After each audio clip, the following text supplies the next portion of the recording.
Did you know that the key to unlocking your career success lies in building 3 powerful relationships? In this video, I'm going to reveal to you why mentors, sponsors, and coaches are essential for your professional growth and show you exactly how to leverage these connections to achieve promotions, leadership roles, and bonuses, and whatever you desire in your career. Getting this insight will guarantee your long-term career success. It's been often said that women are over-mentored and under-sponsored, but there is a reason for that. These relationships and how to leverage them are completely different. And learning this insight in the difference between mentors, sponsors, and coaches will give you the information that you need so you can build strategic relationships to guarantee you get everything that you desire in your career. At a certain point in your career, it's not about how hard you work, it's about relationships. And if you're working too hard and not getting ahead, the question to answer for yourself is, what relationships do you have? So buckle up for safety, watch this information, and get the insight on these proven strategies to transform your career today.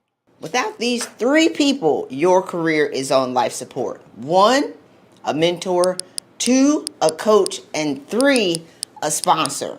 So do you know the difference between those 3 people? And if not, you're likely to feel stuck. You're likely to feel like you're going in circles. You're likely to feel like you're out here by yourself. So let's go ahead and get started. Number 1, a mentor.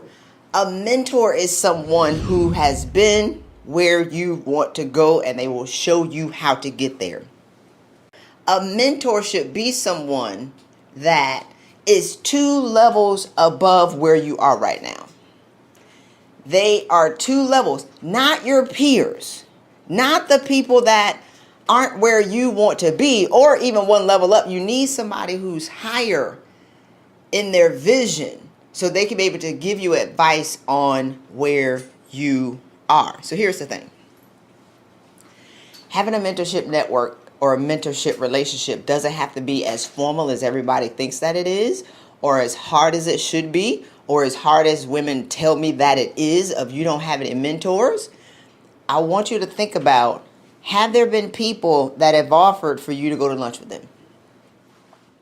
I talk to women all the time who tell me that they don't have mentors, but they tell me that people have offered, but they didn't take them up on it. Is that you? Has somebody said, hey, I will show you how to get to where I am right now? You thought they were playing, or you thought they were kidding, or you thought that you didn't deserve it, or you thought that they were out of your league, or you thought. I talk to women all the time who complain that they don't have mentors, yet after digging around a little bit, I find out people have offered that and they turn them down. Is that you? Now, I talked to a couple of sisters. Y'all know I love my sisters. Who tell me about what they won't let them do, and they are holding them back, and all the things that y'all know who they are, white men, they are doing to them, yet white men have asked them, hey, let's go to lunch. Hey, let's get together to go to coffee. And they be like, what they want from me? What he want? Why he want to go to coffee with me? Oh, like, hold up. Here's the key. Are y'all ready? People promote who they know, like, and trust. Let's say that again. People promote who they know, who they like, and who they trust. So a mentor or a person asking you to go to coffee or have lunch or get together or come by their office to talk, they want to get to know you, determine whether or not they like you, and whether or not they trust you. But this is the thing that women do. You use your time with your manager or whatever, is probably once a quarter, once a year, which I don't even like to have these meetings, which is crazy. But it's like you use that time to get them to know your work, to like your work, and to trust your work. People promote who they know, like, and trust. So is it any coincidence that the men who don't work as hard as you, The men who don't do as much work as you, the men who don't have as many degrees as you, continue to get promoted over you time and time again. The very same men who go play basketball, the very same men who go play golf, the very same men that go drink scotch, they know them, they like them, and they trust them. They know their families. They know about their kids. They know whether or not they married or whether or not they run a game. And while they're out building a relationship, you're at work. While these people get together in the office and talk about what they've been doing, and y'all call it chest bump culture, you working on the extra projects to be seen by the very same people that have asked you to go to coffee. Are you self-sabotaging yourself by not understanding that a mentor, it doesn't have to be this formalized paperwork, long drawn out process. It's just really people that want to get to know you, like you, and trust you. And you have them. You have a lot of them that have asked you, and you've turned them down. So go ahead and build those relationships with a mentor, someone who's 2 levels above you, who has a different perspective of where you are right now. So in my career, I served as all 3. I was a mentor, a sponsor, and a coach, and a prolific mentee. I mentored over 90 people outside of my office. And then I also had 160 people who worked for me. But I mentored and coached and sponsored the people in my office and 90 people outside of my office. I was doing too much, y'all.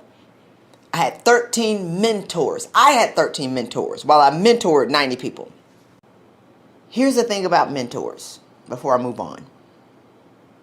The mentors should be people who you can call on that have different perspectives of where you want to be. I had a mentor who was in my career field.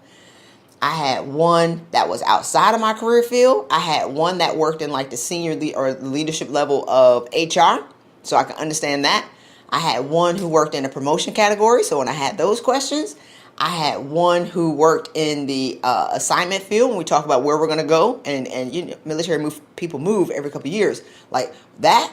I had one that would pray for me when I was cussing folk out and didn't understand why I had the people who was hating on me. I had one who was a politician who would tell me how to navigate conversations that I was just incapable of having, because Christy Rutherford is very direct. So I would call, if somebody asked me something, I don't know how to answer it. I would call him and say, how do I answer this without getting in trouble?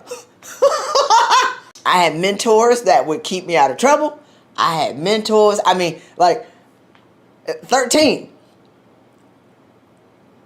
All of my mentors didn't look alike. I had black men mentors. I had white men mentors, white women and black women. I think that was about it in our career. I have to think about it. Did I have a Hispanic mentor?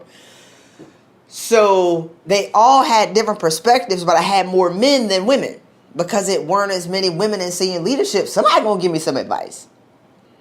What I wish I would have done differently, because we didn't have a lot of senior women in leadership, I would have gone to community meetings where business professional women meet every month. I would have joined one of those groups because there are senior women who work in different industries and different organizations, but I was of the belief that if my organization didn't pay for it, I wasn't doing it. How many of y'all do that? If they ain't paying, I ain't doing it. If they not paying for my coach, I'm not doing it. They're not paying for this. So the very same people that are creating our demise and our self-destruction and don't support us in the stories that we tell, we're looking for the same people who are oppressing us to be able to support us. Like, what madness is that? But I wish I would have did it on my own time and my own dime. Because I was like, if I can't do it during work and they ain't paying for it, I'm not doing it. But I'm the one that's burning out, going crazy at work. So there are senior women in other places. I should have started to build relationship with other women, because what had happened was, when I got my seat at the table, all of my mentors were men and very few women. So the men, it was mostly men. I mostly spent my time with all the men because it was more of them, and the relationship was just different. But they couldn't prepare me for what it was like being a black woman in the room. So their advice had limits. And when I would call them and tell them about what was going on in these meetings, their understanding had limits. A woman who has gotten her seat at the table would have a different perspective of how to navigate. I mean, hey, I say it all the time. I got that seat at the table, baby. Ooh. I was sitting beside every serial killer known to man, and I wasn't ready. And so the advice that I was getting from the men, they didn't understand what I was talking about, but a woman would. So your mentors should be in your organization, some in your direct office, and then some outside of your industry. And get people who look like you, because they're going to understand the perspective that you have when you start complaining about stuff. Men aren't going to get it. Your work sponsored coach is not going to understand. All right, mentors. Second person is a sponsor. A sponsor is someone who has power and they would use it for you. A mentor is someone who's been where you want to go. A sponsor has power and they would use it for you on your behalf. Sponsors can be known and unknown. Sponsors are people that will mention your name in rooms that you're not in. And please know, they are in rooms talking about people, not work. They're in the rooms considering who's going to be promoted, who's going to be laid off, who do we need to keep. Y'all better believe all these people talking about they being blindsided by layoffs. The people who go first are the ones who don't have relationships. The people who go first are the ones who don't have friendships with the decision makers. Gone, pew, and then y'all complaining they're being victims when you have people who've asked you to go to coffee and you said no. What does he want from me? Sponsors are people who will be like, I think that we should add Kelly to the mix. I think that Terry will be a great director. I think that we should consider Danielle. If they don't know you, we're going to go back to it. Like you and trust you, not your work. If they don't know you, like you, because on sponsorship, this is their reputation being put on the line. If they don't know you, please. People have asked me, I'll be like this. Christy, can you mention me? You be like this. Nah, I ain't calling nobody for you because I don't know you. Ain't no way I'm putting myself out there on the line for you because that's my reputation. But if we spent enough time with people, or if they have observed us, not from doing extra stuff, but being exceptional in our job and talking to us at the Christmas party and the golf event and the picnic and the stuff that y'all don't want to do because you're too busy putting together the potluck for Black History Month, your priorities are twisted. Sponsors is solely reputation and relationship. If you don't have that, please. Now here's the strategy. On sponsorship, the senior leaders, you not only want to build relationships with them, you want to build relationships with their friends. So they all saying good things about you, not just one person. And you have to be willing to understand that y'all have a lot more in common with other people than you think you do. So one of my clients a couple years ago was overworked, crazy, spending all this time in meetings. It's a standard client that I get. It's amazing. I love it. But just stressed out, doing too much. Had a young kid. I mean, one click from crazy. About to burn out. And we started working together, so we had to pull her away from checking her emails right when she woke up, going to work, coming home, doing some work, checking the emails before she went to bed. It was insane. She never stopped working. Then we started to, once we peeled her off took her off the ledge of not dying, now let's talk about getting to the next level, because she was trying to get to the senior level for 3 years and she just could not seem to break that wall. So I asked her, when you're going to meet with your boss every month, what are y'all talking about? Well, we're talking about my work. I said, you're driving that. Start asking him about his kids. If he got pictures of his kids on the wall, ask about his kids. That is a natural conversation. What are some of your favorites, your kids' cartoons? I have a kid too. Hello, ding, ding. You're starting to build relationships based on the common things. Ask about their family if they got their pictures hanging up. Ask these 3 questions. Y'all get ready. What's some of the best advice that you've gotten from your mentor? Because you better believe they've gotten advice from a mentor. What's the best advice that you can give me on how to succeed, based on some of the things that you've done to be successful? Now, here's the thing about leaders. We love to talk about ourselves. Love it, love it, love it, love it, love it, love it. Did I say love it enough? Love it, love. Hey, I can talk about myself for 3 hours. You hear me? So you're going to ask me what I think? Oh, my God. That's my love language. Let me tell you what I think. So ask them things about themselves. What are 3 things that you've done that you think has attributed to your levels of success that you have right now? What have you done? What advice do you have for me? What's the advice that you've gotten from your mentors? Those 3 questions right there make you curious, and it opens up a relationship that you didn't have because you're actually interested in them. This is classic How to Win Friends and Influence People, which I think we should have read this coming out of high school. You're too busy trying to tell them what you've done. You're not building a relationship because you're not curious about who they are. And then you're mad that the men who aren't 10% qualified continue to get promoted over you again and again and again. Is because they have the relationship and you just have work. Did y'all get me? Holla if you hear me. Number 3, a coach. You have job sponsor coaches. I think I would appreciate a job sponsor coach back in the day, but y'all need 2 different types of coaches. You have the coach that is given to you by your job, typically when y'all are on life support or y'all on performance probation. Work sponsored coaches are strengthening the work version of you. When the real person is raggedy is the personal person of you. So you've grown this professional version of who you are to be 300 feet tall, looking like the lint bunny. Gold wrap, red bow. I mean, it's real shiny. They help you polish that part of who you are. The real version of you, you peel that gold wrapper off, and this is the lint bunny that's like 5-10 years old. It got all the white. Y'all know the chocolate that turns kind of ashy white, but it ain't really white chocolate. It's supposed to be dark chocolate, but it's ashy. And then you bite the ears off and you find out that it's hollow on the inside. That's the person that need help. So while you over here strengthening the gold part, your soul is dying and screaming.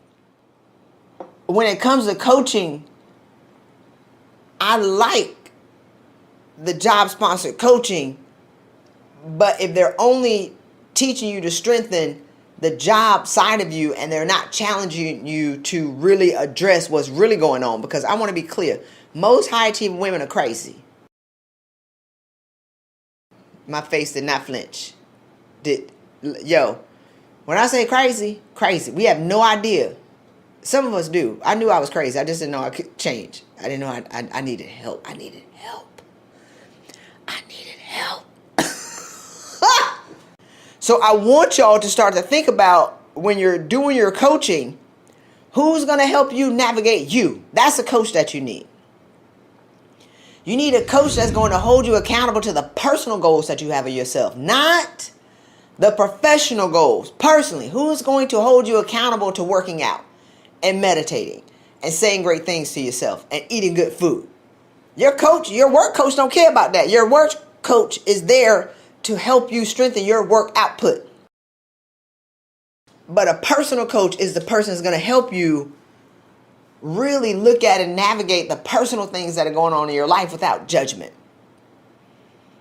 It's a person that you can be like, I'm a whole hot ass mess. I need help. And they're not going to go tell your boss. That's why y'all paranoid. A work sponsored coach can only get so much out of you because you can only confess so much to them. You ain't going to be vulnerable to them because you know they're taking notes and they're going to report it to your boss. Do you really want your boss to know you crazy? So y'all have to be able to invest in yourself on that level. I had a coach, one of my Georgetown classmates, and when I started to spiral down in my career, if y'all ain't read my story, heard about it, I say it all the time. I was crazy. Finally got my seat at the table, fighting all the serial killers every day. About 18 months later, it just started to unravel. But here's the thing about my toxic boss. I had been on fire for 15 years before he came. He was the last match that I just couldn't take anymore. By the time a high achieving woman admit to ourselves that we're in trouble, we 90% dead. We ain't trying to admit it. We almost out of here. By the time we confess it to somebody else, We 95% that we in the ground. The only thing that's exposed from the ground is your pinky. Oh, you gotta be like, can somebody come pull me out? Because we are almost out of here. So I went to the first therapist and he wanted to medicate me. And I was like, but I talked for 5 minutes. You talked for 30. You trying to put me on medication. You're not solving the problem. And I'm not, like, it was so close to my job, y'all, that I can't be here. I can't let people know Christy Rutherford is in trouble because I'm Christy Rutherford, the Christy Rutherford. I'm the itch. Let's be clear. I can't let people know I'm in trouble. I had to park around the back, be paranoid. And he told me he was going to medicate me. So I cussed him out, tried to tear the hinges off the door when I left because he didn't try to help me. He wanted to medicate me. Then I went to the next lady. She would listen to me talk for an hour. I'm digging up skeletons. And then she say, okay, session's over. I'm like, hold up. Who gonna get rid of the skeleton we just dug up? I'm come back the next week, we dig up the next skeleton. Session's done. Come back the next week, we dig up the next skeleton. Ma'am, I'm dancing in the Michael Jackson Thriller video every night with these skeletons that we just dug up that I forgot about 15 years ago. When are we gonna dismantle these things? What is wrong with you? Had the third therapist. Oh, yeah. But here's the thing, the difference. And I had to learn this through experience. I had a coach at the same time.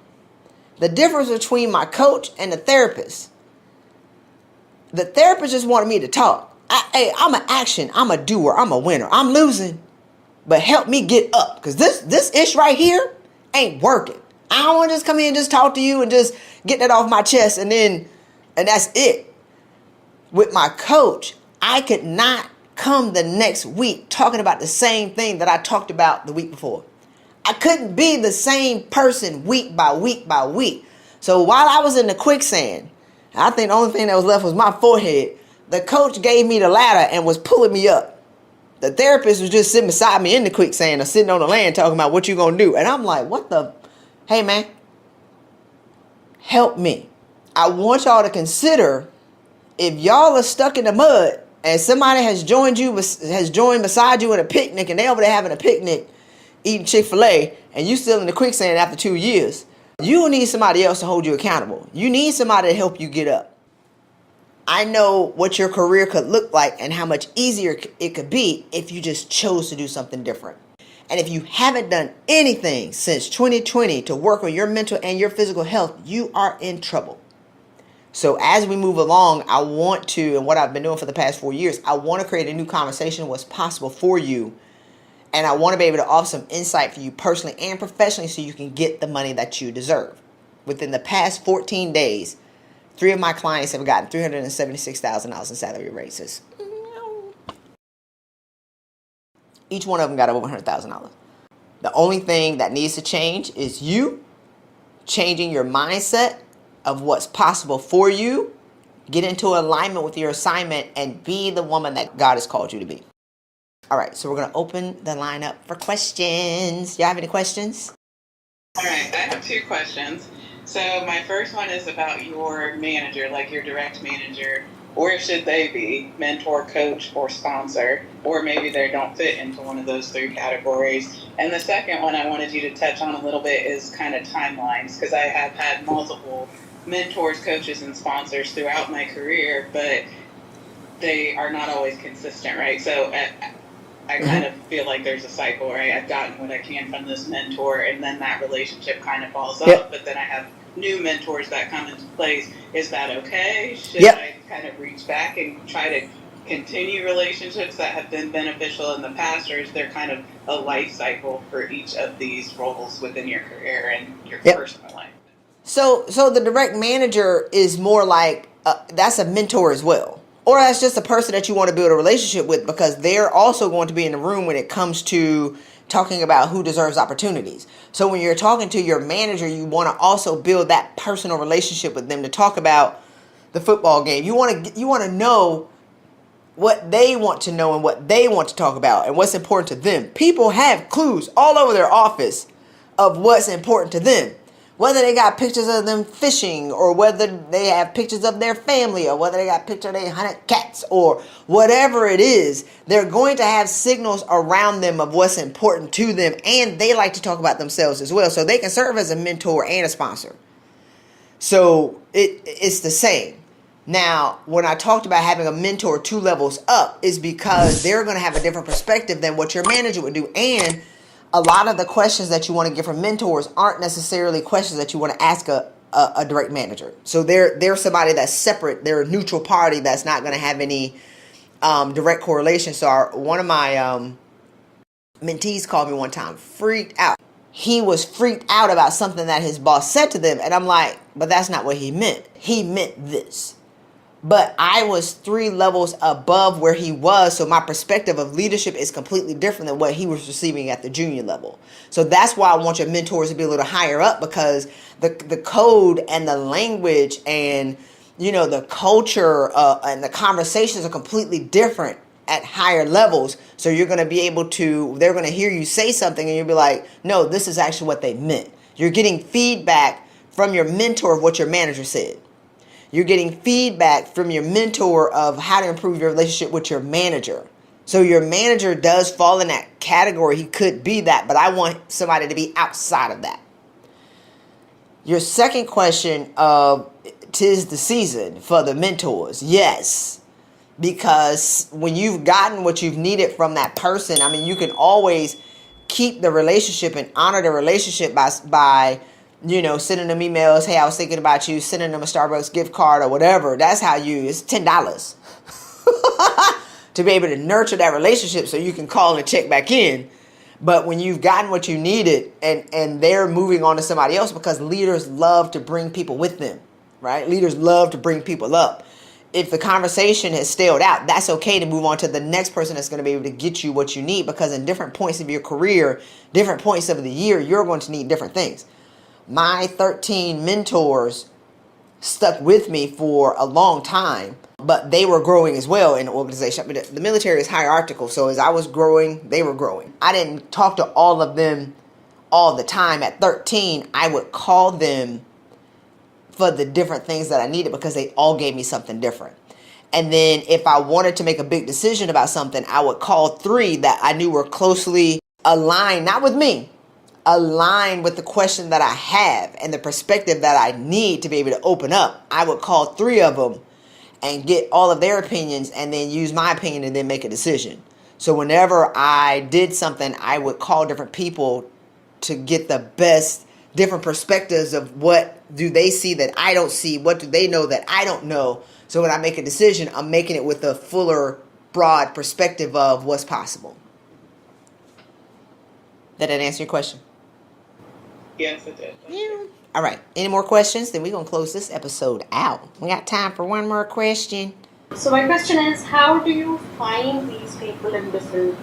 So when you say find a mentor, you're looking at somebody who you take as a guide, but perhaps your biases also will come in because, they are in your field or they are in your within your hierarchical structure, and you might assume they have an influence on your position, on your boss's position. But can you give us some guidance on how to find them without putting your bias in?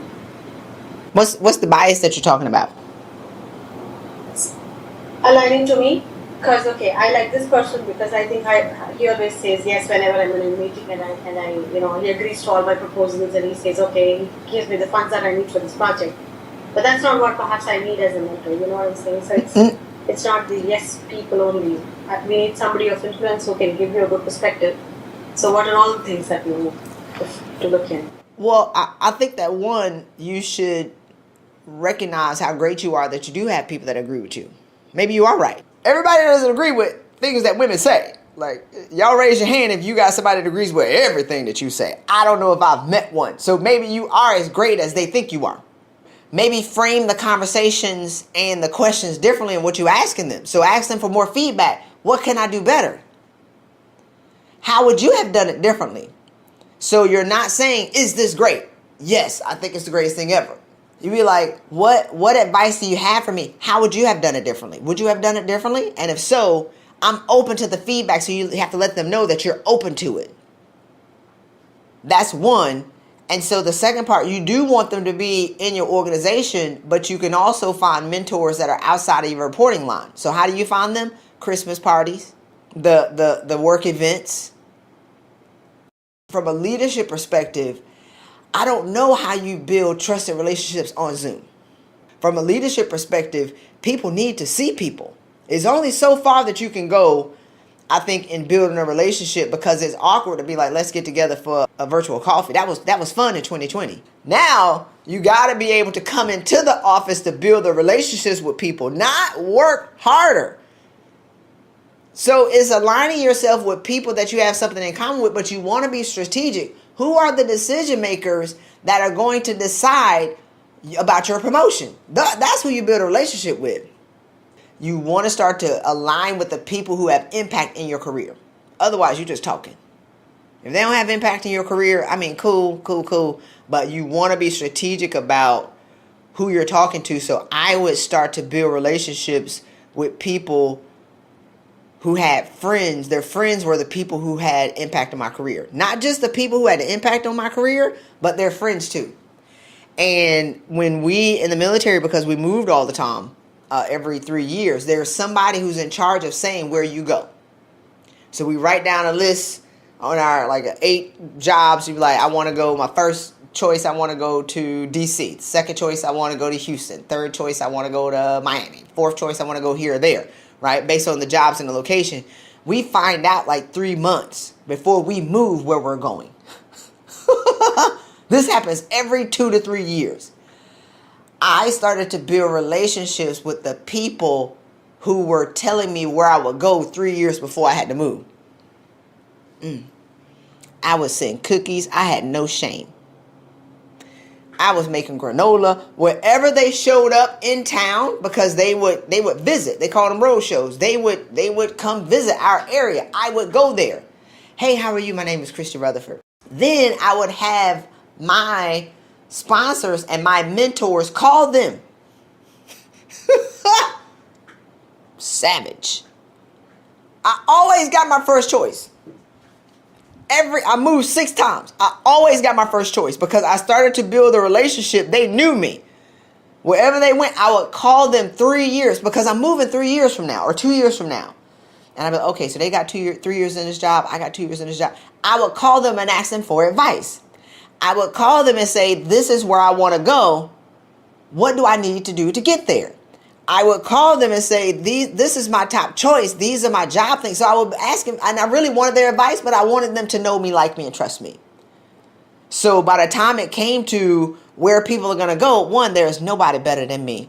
Let's be clear. But 2, it's like I have built that relationship. So you're going to have names on the paper, and you're going to have somebody who likes you and somebody that you like who's also made you cookies. Game over. So you want to start building those relationships and build trusted relationships, not flaky relationships where you don't like them, they don't like you. But you want to start to bridge the gap in communications, because here's the thing about being a woman and a woman of color. What black men have in common with white men, which is typically the majority of organizations, they're both men. What white women have in common with white men, they're both white. Black women, Indian women, Hispanic women, just go down the whole line. We don't have those 2 things, so we have to stretch a little further, but it's not as far as we make it out to be, because everybody loves their family. A lot of people like sports. You're going to be able to find something that you have in common with them. I would say use that. Go ahead, like and subscribe to this podcast. Leave me a comment. Let me know if you liked it and what you want to hear about coming soon. Christy Rutherford, holla.